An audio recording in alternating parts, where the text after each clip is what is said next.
Bulletin में एक बार फिर आपका स्वागत है। आगे बढ़ते हैं और बात करते हैं बिहार में सामने आई देश विरोधी साजिश की। पटना में देश विरोधी साजिश के आरोप में गिरफ्तार आतंकियों से पूछताछ का सिलसिला लगातार जारी है और इस बीच एबीपी न्यूज की टीम पटना में उस जगह पहुंची जहां चुपचाप तालीम के नाम पर युवाओं को देश के खिलाफ जिहाद की ट्रेनिंग दी जा रही थी। गजवा हिंद नाम से चलाए जा रहे इस ग्रुप के जरिए देश को 2047 तक यानी आजादी के 100 साल पूरे होने तक मुस्लिम राष्ट्र बनाने की साजिश थी। देखिए हमारे संवाददाता शशांक कुमार की ये एक्सक्लूसिव रिपोर्ट। तमिलनाडु, केरला, झारखंड और वेस्ट बंगाल से लोग यहाँ ट्रेनर के रूप में आते थे और 6 और 7 जुलाई को भी मार्शल आर्ट के नाम पर लोगों की आर्म्स ट्रेनिंग कराई गई, तलवार और चाकू की। पटना के फुलवारी शरीफ में पीएफआई के टेरर ट्रेनिंग सेंटर के भंडाफोड़ के बाद रोज चौंकाने वाले खुलासे हो रहे हैं। ताज़ा खुलासा यह है कि 12 जुलाई को पीएम मोदी के पटना दौरे से करीब 6 दिन पहले 12 लोग युवाओं को टेरर ट्रेनिंग देने के लिए पटना बुलाए गए थे। इन 12 लोगों में कुछ पटना के फुलवारी शरीफ के इस मकान में ठहरे थे तो कुछ ने यहाँ से 10 किलोमीटर दूर दानापुर के खगौल में अपना ठिकाना बनाया था।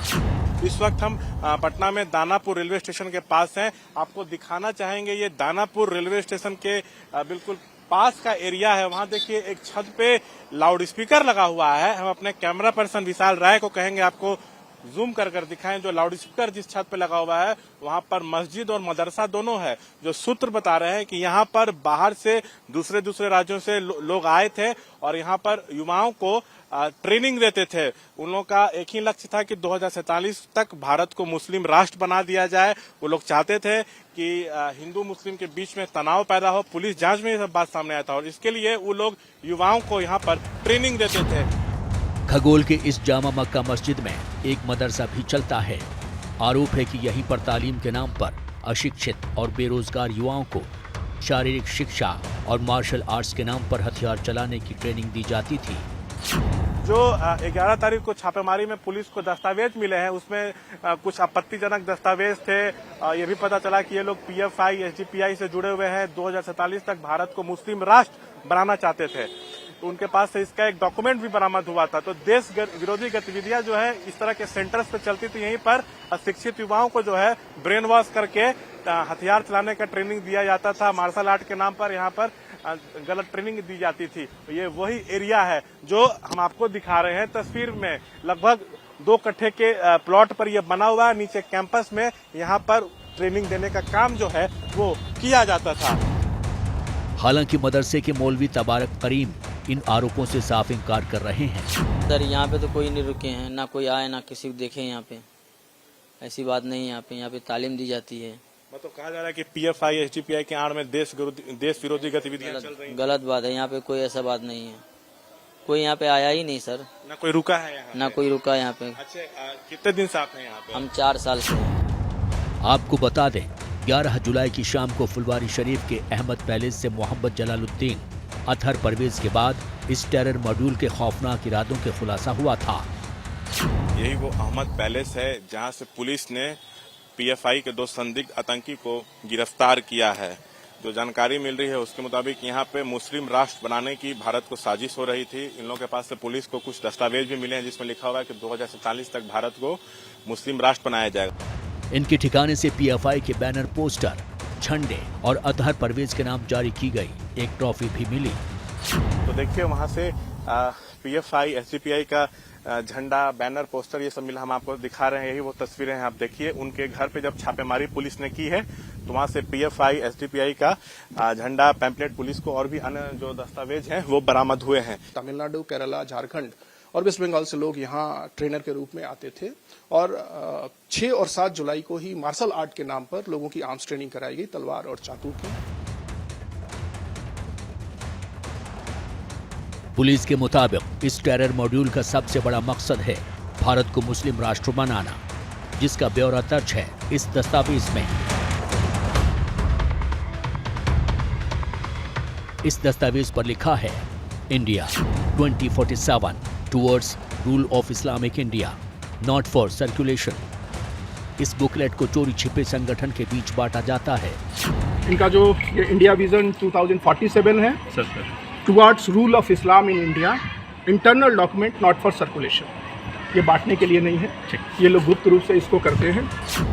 जब्त दस्तावेज में आतंकी मॉड्यूल का एक एक प्लान दर्ज है और उसे कैसे अंजाम दिया जाना है ये भी लिखा है। डॉक्यूमेंट की इसी गाइडलाइन पर टेरर मॉड्यूल के आतंकी ट्रेनिंग सेंटर चला रहे थे। मोहम्मद जलालुद्दीन के मकान में पीएफआई की राजनीतिक पार्टी एसडीपीआई से जुड़ा अतहर परवेज नाम का संदिग्ध आतंकी बीते 2 महीने से इस खुफिया मिशन को अंजाम देने में जुटा था। अतहर पहले प्रतिबंधित आतंकी संगठन सिमी से जुड़ा था। अतहर परवेज, जिसके बारे में अभी तक जो सूचना प्राप्त हुई है वो सिमी के पूर्व सदस्य रहे हैं। 2001-2 में जब सिमी बैन हुआ था तो बिहार में जो ब्लास्ट हुए थे उसमें इनके छोटे भाई मंजर परवेज जेल गए थे और 2001, 2003 और 2013 में बिहार में जो केसेस हुए हैं टेररिस्ट एक्टिविटीज़ के, उन सारे केसेस के अभियुक्तों के ये बेलर हैं। ये वेरीफाई हो गया है, इन्होंने खुद इसको स्वीकार किया है। इस मामले में अब तक 5 गिरफ्तारियां हुई हैं, जिसमें मरगूब अहमद उर्फ दानिश नाम का आरोपी भी शामिल है, जो गजवाए हिंद नाम के देश विरोधी व्हाट्सएप ग्रुप से जुड़ा था, जिसमें पाकिस्तान, बांग्लादेश के लोग भी हैं।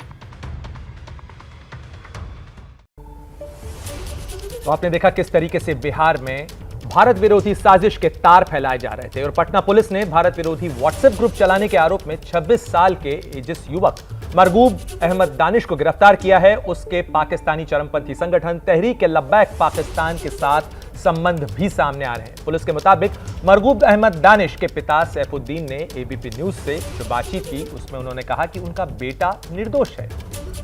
आप मरगूब दानिश अहमद के पिता हैं? पिता हैं। क्या नाम हुआ आपका? सैफुद्दीन अहमद। अच्छा, आपके बेटे को पुलिस ने गिरफ्तार किया है। पुलिस का आरोप है कि वो देश विरोधी गतिविधियों में लिप्त था, गजवाए हिंद व्हाट्सएप चलाता था, कश्मीर पाकिस्तान के आतंकी संगठन से जुड़ा था। क्या ये सच है? ये हमको तो गलत लगता है। घर ही पे बैठा रहता, घर से बाहर नहीं गया है, वो कैसे किसी ग्रुप में जा सकता है? घर से तो जाना होगा, 1 दिन 2 दिन गायब होना होगा, वो घर से कभी गायब ही नहीं हुआ। हम जहाँ जाएंगे हमारे साथ जाएगा, मेरे साथ रहेगा, माँ के साथ जाएगा और किसी के साथ वो बाहर नहीं जाता था। आपका कहना है कि वो कोई भी जैसे तहरीक-ए-लब्बैक से जो संगठन है कहा जा रहा है उससे भी जुड़ा हुआ था? कोई लोग ही मेरे यहाँ नहीं आते थे, उससे मिलने वाले कोई भी बच्चे नहीं आते थे।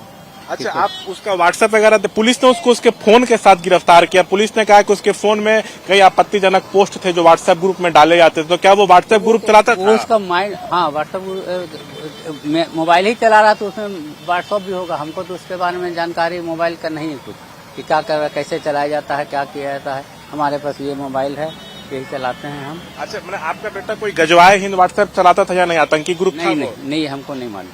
आपको नहीं? उसके बाद हमको कुछ दिखा ही नहीं उसकी चीज को। आज तक कभी उसको आप ऐसा करते हुए नहीं देखे? नहीं, किसी को। आपको ये लगता है कि आपका बेटा पूरी तरह निर्दोष है? बिल्कुल निर्दोष है वो। हाँ, मोबाइल के जरिए आपसे दोस्ती हो गई तो अब हम चोर हैं, आप किससे दोस्ती हो गई तो आपको ही लोग पकड़ लिया कि भाई तुम कैसे दोस्ती क्यों, ये अलग सी बात हो गई। लेकिन वो किसी ग्रुप को नहीं चलाता था, यहाँ किसी से मिलना जुलना नहीं था, किसी से भी। अच्छा, ये बताइए कि आपको लग रहा है कि आपके बेटे को फंसाया जा रहा है? ये हम नहीं बोल सकते हैं भाई, आज हर बात तो खुली है। जब ये बोल ही रहे हैं तो अब उसको आपको ये लगता है कि फंसाया गया है? फंसाया गया है या क्या गया, ये हम नहीं बोल रहे हैं। उसको तो गिरफ्तार कर लिया गया है, तो कानूनी लड़ाई लड़ने के लिए तैयार है? हाँ, तो कानून तो जाना पड़ेगा, नहीं तो कैसे क्या होगा। कानून में तो जाना ही पड़ेगा, जुडिशियल में। अच्छा, देखिए, अब तक फुलवारी शरीफ से कई लोग पकड़े गए हैं, उसमें आपका भी बेटा पकड़ा गया। फुलवारी शरीफ में भी एक टेरर मॉड्यूल का खुलासा हुआ था, कहा जाता है वहाँ पे आतंकी की ट्रेनिंग दी जाती थी। हमको पता बाद में चला, हम भी नहीं निकलते हैं उतना ज्यादा, घर बेकार आदमी घर से रहते हैं, ये सब बारे में मालूम हुआ बाद में। आप उसके पिता हैं, आप क्या पेशा क्या आपका, आप क्या करते हैं? अभी बेकार हम आ गए हैं, हम दुबई में थे तो 2020 में वापस आ गए। अच्छा, आप दुबई में थे, तो आपका बेटा कभी दुबई वगैरह गया था? जनाब, बगैर पासपोर्ट से कैसे जाएगा? हम किसी को ले जाना चाहें तो उसका तो पासपोर्ट होना ना। ऐसा तो गोदी का बच्चा भी नहीं है कि गोदी वाले का ही पासपोर्ट चाहिए। अच्छा, आपके बेटा का कोई पासपोर्ट नहीं? कोई पासपोर्ट नहीं है। पुलिस कहती है कि विदेश में नौकरी करता था। हाँ, पुलिस कैसे ले गई उनको, कैसे ले आई, ये तो पुलिस का मामला है, हमारा मामला तो है नहीं सर। आपका बेटा कभी विदेश नहीं गया, ना उसका पासपोर्ट? बिहार से बाहर नहीं गया, मैं आपसे गारंटी करता हूँ। तो बिहार के फुलवारी शरीफ में सामने आई साजिश के कई तार अब सामने आ रहे हैं। लगातार इस मामले की जांच चल रही है और पटना में पीएफआई के तार मुजफ्फरनगर मॉड्यूल से भी जुड़े हुए हैं। ये बात भी सामने आई है। मुजफ्फरनगर जिले के गौरीहर गांव में रहने वाले मजहरुल इस्लाम ने आतंकी संगठन और उससे जुड़े हुए संदिग्ध गतिविधियों में सामने आने की जानकारी भी मिली है और इसको लेकर पुलिस एटीएस मामले की जांच में जुटी है। हालांकि आरोपी मजहरुल इस्लाम की मां ने एबीपी न्यूज से बातचीत में कहा कि उनका बेटा ऐसा नहीं है। मजहरुल इस्लाम कौन है आपके? लड़का है। कहाँ रहते हैं?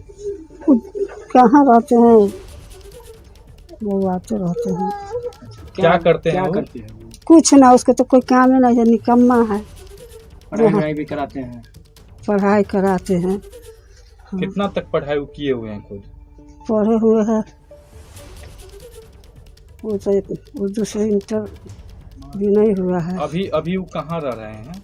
हमको पता नहीं है बउआ, झूठ ना बोलो। घर आते हैं? घर आते हैं। रोज नहीं, कभी कभी आते हैं, कभी कभी आते हैं। पर्व में आए थे क्या? पर्व में जी बकरीद हुई थी, कभी बताते नहीं है कि क्या करते हैं नहीं करते हैं? नहीं, हम तो बोलते हैं जब कौन पैसा नहीं कुछ देता है तो हम तो बोलबे करेंगे जी। ये कमाइएगा तब ना बाल बच्चा खाएगा चाहे माँ खाएगा। घर में कौन सा है? घर में एगो बड़की पुतो है, छोटी सा है, 4 गो अपने हम हैं। मजहरुल जो हैं उनकी वाइफ हैं? हाँ शादी हाँ, हो चुकी उनकी? हो गया है। कितने भाई हैं वो? जो ये भाई है, एक क्या करते हैं? एक रहता है मजदूरी करता है बाहर में। विदेश में? जी। उनकी पत्नी कहाँ रहती है? क्या मजहरुल की? मुजफ्फरपुर रहते हैं। वही रहती है। हाँ। और इस मामले में लगातार चल रही पड़ताल के बीच ही फुलवारी शरीफ मामले में गिरफ्तार अतहर परवेज और अरमान मलिक को पुलिस ने 8 घंटे की रिमांड पर लिया है और रिमांड पर लेने के बाद अब पटना पुलिस इनसे पूछताछ करेगी। तो आपको बता दें कि अतहर परवेज और अरमान मलिक जिन्हें गिरफ्तार किया गया था फुलवारी शरीफ केस के मामले में, उन्हें अब पुलिस ने रिमांड पर लिया है। करीब 8 घंटे की पुलिस रिमांड है, जिसमें दोनों से 48 घंटे की रिमांड है, माफ कीजिएगा, 48 घंटे की पुलिस रिमांड पर इन्हें लिया गया है और अब इनसे पूछताछ पटना पुलिस करेगी। हालांकि मजहरुल इस्लाम के परिवार ने भी इससे इनकार किया है कि उनका बेटा इस साजिश में शामिल है।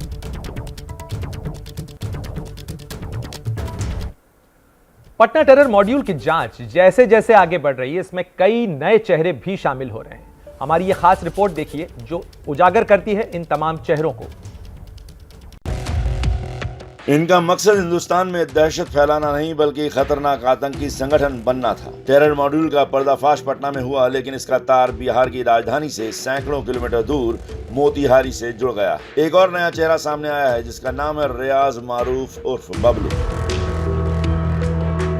सूत्रों के मुताबिक एनआईए की टीम कल रियाज के गांव पहुंची, लेकिन रियाज मारूफ उर्फ बबलू को पकड़ नहीं पाई। उससे पहले वो फरार हो गया। घर वालों से भी मुलाकात नहीं हुई। रियाज एक ट्रेनिंग कैंप चलाता था। कैंप में मुस्लिम युवकों की भर्ती की जाती थी। मुस्लिम युवकों को पीएफआई से जोड़ना था। समाज सेवा के जरिए मुस्लिम युवकों तक पहुंचता था। बिहार में 2024 पीएफआई के विस्तार की विशेष जिम्मेदारी भी दी गई थी। मुस्लिम पाठशालाओं में रियाज कार्यक्रम का आयोजन करता था, जिसके बैनर पोस्टर भी लगाए जाते थे। रियाज के कैंप में मुस्लिम युवकों को नफरत फैलाने की विशेष ट्रेनिंग दी जाती थी। साथ में लाठी डंडे चलाना भी सिखाया जाता था। मकसद था पीएम मोदी के कार्यक्रम में दहशत फैलाना। इस काम के लिए अतहर और जलालुद्दीन के साथ रियाज को भी विशेष जिम्मेदारी दी गई। तो बिहार के फुलवारी शरीफ में सामने आई साजिश की जांच जैसे जैसे आगे बढ़ रही है, इसके तार फैलते हुए नजर आ रहे हैं और ऐसा साफ नजर आ रहा है कि यह साजिश छोटी नहीं बल्कि बड़ी थी। इस पूरे मामले पर ज्यादा जानकारी के साथ हमारे सहयोगी शशांक जुड़ गए हैं। शशांक, जिस तरीके से पुलिस इस मामले में जांच कर रही है, दोनों आरोपियों को फिलहाल 48 घंटे की रिमांड पर लिया गया है, आगे किस तरीके का क्रैकडाउन बिहार पुलिस कर रही है इस पूरे मामले के अंदर? देखिए, अतहर परवेज को और अरमान मलिक को कल 48 घंटे के रिमांड पे लिया गया है। इन दोनों से पूछताछ होगी और इसके बाद मोहम्मद जलालुद्दीन, सबसे पहले इसको गिरफ्तार किया गया था फुलवारी शरीफ के अहमद पैलेस से। इसके बाद उसको पुलिस रिमांड पे लेगी। इन दोनों से जो पूछताछ होगी, ये जो बोलेंगे उसका वेरीफाई पुलिस जलालुद्दीन को रिमांड पर लेके करेगी। कितना सच और कितना झूठ, दोनों के बीच का ये फासला है। और वहीं यूपी एटीएस की मदद से पटना पुलिस ने एक नूरुद्दीन जंगी को भी गिरफ्तार किया है, वो भी पीएफआई का सदस्य है। इस पूरे मामले में टोटल 26 लोगों पे एफआईआर हुई है, जिसमें अब तक 5 लोग गिरफ्तार हैं। 21 लोग अभी भी गिरफ्तार होना बाकी, उसमें से कई फरार चल रहे हैं। पटना में एटीएस की टीम बनी हुई है। पटना पुलिस और एटीएस मिलकर बिहार के अन्य जिलों में लगातार छापेमारी कर रही है। दूसरे राज्यों में भी यह ऑपरेशन चल रहा है। उसी के तहत यूपी एटीएस और पटना पुलिस ने लखनऊ से नूरुद्दीन जंगी को पकड़ा है, और भी कुछ अन्य राज्यों में छापेमारी हो सकती है। और जहां तक बिहार की बात है तो अभी भी खास करके सीमांचल के इलाके हैं, कटिहार हो, किशनगंज हो, उसके बाद जो वहां से अलग थोड़ी दूरी पे जिले हैं जैसे दरभंगा, वहां पे भी छापेमारी चल रही है। कोशिश यही है कि जितने लोगों का नाम एफआईआर में दर्ज है उनको पकड़ा जाए। जहां तक मरगूब अहमद दानिश की बात है तो ये गजवाए हिंद नाम से व्हाट्सएप ग्रुप चलाता था, जिसमें 181 मेंबर थे। उसमें पाकिस्तान से लेके बांग्लादेश और कुछ गल्फ कंट्री के भी लोग थे। तो पुलिस जो है अब इस जांच में भी जुटी हुई है कि इसके तार और कहां से जुड़े हुए थे। और ये जो 2 लोगों को रिमांड पे लिया गया है, अतहर परवेज को और उसके साथ में अरमान मलिक को, तो इन लोगों का क्या पाकिस्तान कनेक्शन है या नहीं, और इन लोग जो ट्रेनिंग सेंटर चलाते थे उसमें फंडिंग कहां से होती थी, क्या विदेश से ज्यादा फंडिंग होता था, उस पर भी पुलिस जो है इसकी जांच कर रही है। और पटना में अब तक 2 ट्रेनिंग सेंटर सामने आ चुके हैं। एक फुलवारी शरीफ के अहमद पैलेस में ट्रेनिंग सेंटर चलता था, और एक खगौल में भी कल ट्रेनिंग सेंटर चलता था। हमने वो तस्वीरें भी दिखाई थी, वहां से रिपोर्ट भी किया था कि दानापुर रेलवे स्टेशन के ठीक अपोजिट साइड में एक मदरसा है, उसमें मस्जिद भी चलता है। वहां पे कुछ लोग बाहर से आकर रुके थे और ट्रेनिंग देने का काम किया था। इसी तरह पटना के सगुना मोड़ में भी एक ट्रेनिंग सेंटर है, जो हमारे सूत्र बता रहे हैं। ट्रेनिंग सेंटर एक सगुना मोड़ में भी चलता था। टोटल 3 ट्रेनिंग सेंटर जो है पटना में चलाए जाते थे, जहां पे आतंकी ट्रेनिंग दी जाती थी। शारीरिक शिक्षा, मार्शल आर्ट के नाम पर जो हथियार चलाने की ट्रेनिंग होती थी। तो पुलिस की कोशिश ये है कि इन तीनों के अलावा क्या बिहार के अन्य जिलों में भी ट्रेनिंग सेंटर चलते थे, इसके जांच में भी जो पुलिस है वो जुटी हुई है। और जहां तक इस मामले में बात है तो इसमें जो सबसे पहले जिसकी गिरफ्तारी हुई थी जलालुद्दीन की, तो उसको पुलिस कल हो सकता है रिमांड पर ले। और इन लोगों का पाकिस्तान और विदेशी आप महत्वपूर्ण जानकारी दे रहे हैं इस पूरे मामले के अंदर। जिस तरीके से लगातार पड़ताल चल रही है, नए नए तार सामने आ रहे हैं, साथ ही ये सामने आ रहा है कि किस तरीके से इस पूरी साजिश का ताना बाना रचा गया था। पटना में प्रधानमंत्री नरेंद्र मोदी के कार्यक्रम में दहशत व आतंकी घटना को अंजाम देने के ये जो तार हैं वो बिहार के मोतिहारी से भी जुड़े हैं। और मोतिहारी के चकिया के रियाज मारूफ उर्फ रियाज या कहें उर्फ बबलू का नाम भी सामने आया है। इस गांव से एनआईए की टीम ने मारूफ के घर पर दस्तक दे दी है। रियाज उर्फ मारूफ या बबलू फिलहाल फरार बताया जा रहा है। चकिया पुलिस थाना के से महज 1 किलोमीटर के अंदर यह संगठन काम कर रहा था। इसने ट्रेनिंग कैंप भी स्थापित किया था और साथ ही दर्जनों मुस्लिम लड़कों को इसमें हिस्सा लेने के लिए प्रोत्साहित किया जा रहा था।